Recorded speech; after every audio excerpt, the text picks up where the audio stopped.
college football season has officially kicked off, and we're here to discuss the new college football playoff format, power rankings, and much, much more. Let's jump in.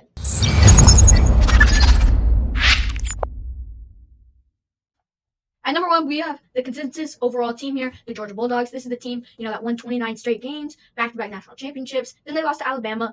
They have one of the best quarterbacks, a great offensive line, and a very deep defense. The road schedule, it's not very easy, but it's Alabama, Texas, and Ole Miss. So that's a pretty hard road schedule. But they also opened the season with Clemson.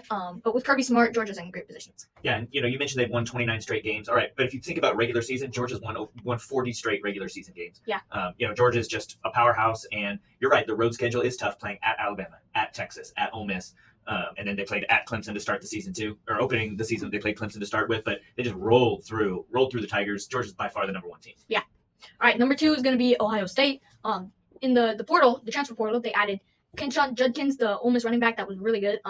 Safety Caleb Downs, quarterback Will Howard to go along with their already stellar defensive line and wide receivers. Ohio State's biggest flaw is probably their offensive line, but every team has a flaw. It's been a long time since Ohio State has won a national championship, but this team is stacked and ready to play for one. Yeah, Ohio State is stacked. They do look like on paper that they're the number two team in the country. It'll be interesting to see how it plays out. When you're adding from the transfer portal with consistently and things like that, sometimes it can be difficult to build culture, and it'll be interesting to see what happens when things get difficult for the Buckeyes to see if the team can stay together. But on paper, they're a solid number two. Yep.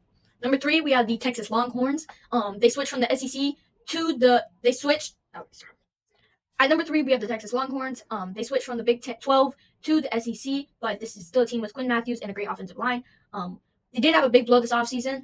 They lost running back C.J. Baxter to a knee injury. It'll be interesting how Texas responds to the conference moves and how the other teams will affect their winning percentage. I don't really think it's going to move that much because Texas is still a pretty good team, but it'll be interesting. Yeah, looking at some of these top teams, you've got them in tiers, right? You've got the Georgia and the Ohio State tier, and then you've kind of got a break, and then you've got some other teams here. Texas is right up there. Texas on paper again looks fantastic. It'll be really interesting to see what it's like for them. It's going to be a big culture shock switching from playing Big 12 games to SEC games. Yeah. You've got a much deeper conference to play against. You're going to get slapped in the mouth every single time you play, and everybody's going to want to have a chance to take you down. The bottom of the SEC is significantly stronger than the bottom of the Big 12, and it's going to be difficult for Texas to take that kind of pounding week in and week out. They're just not used to it. We'll see what happens, but they've got the talent to play. Yeah. Number four is going to be the Alabama Crimson Tide. Nick Saban retired, so it's the beginning of a new era for Kalen DeBoer, who was 104-12, and that's his record. And he has taken in a talented roster with quarterback Jalen Milroe, who averaged 9.98 yards per pass in 2023. Second in the conference, Alabama has a bunch of key players to make it to yet another SEC championship game. Yeah, it's Alabama. The roster's still stacked, just like it was with Nick Saban. It'll be really, really interesting to see how the team responds with a different guy on the head coach or a different head coach on the sidelines. We've already seen a little bit in their week one game, a lot more, player energy and a lot more celebration and things like that with some of the players. We'll see if that impacts discipline and Nick Saban's ability to get the most out of his players. We'll see how it goes, but on paper they look good. They made an excellent head coaching hire, and they should be ready to roll. Yep. All right, and coming in at number 5 is going to be the Ole Miss Rebels. This is a team led by quarterback Jackson Dart, who, by the way, threw 5 touchdown passes in the first half of their game in week 1 and also ran for another. On offense, he's also got wide receiver Trey Harris, tight end Caden Prescorn, all of whom are at the top of their positions. Lane Kiffin should be able to get this team deep into the playoffs. We're looking for a deep playoff run for Ole Miss. Yes.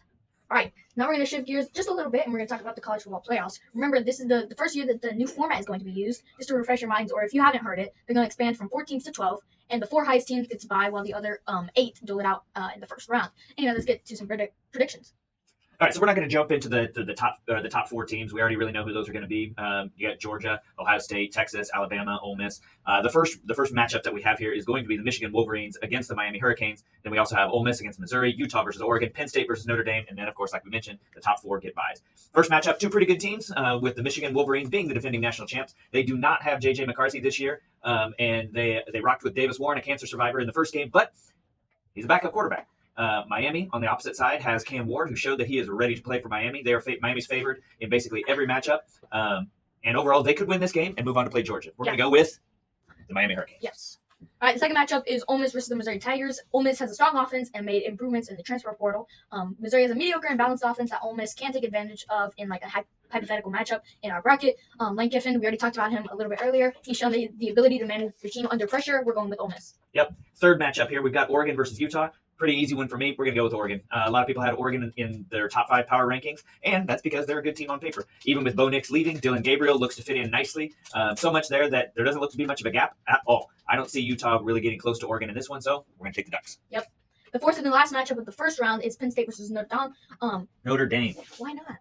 It's Dame. Is it supposed to be Dame? Yes, Notre Oh. Dame. Notre Dame is in France. That's the church in France. Notre Dame is the university okay. in Indiana. The fourth and last matchup of the first round is Penn State versus Notre Dame. Penn State has talents on both sides of the ball with Drew Aller as the quarterback, who had a solid season last year. I like Notre Dame's. Fred! Bro, I see that D-A-M-E. And Graham, you can be quiet, bro. You just rip open the facts. I can't say.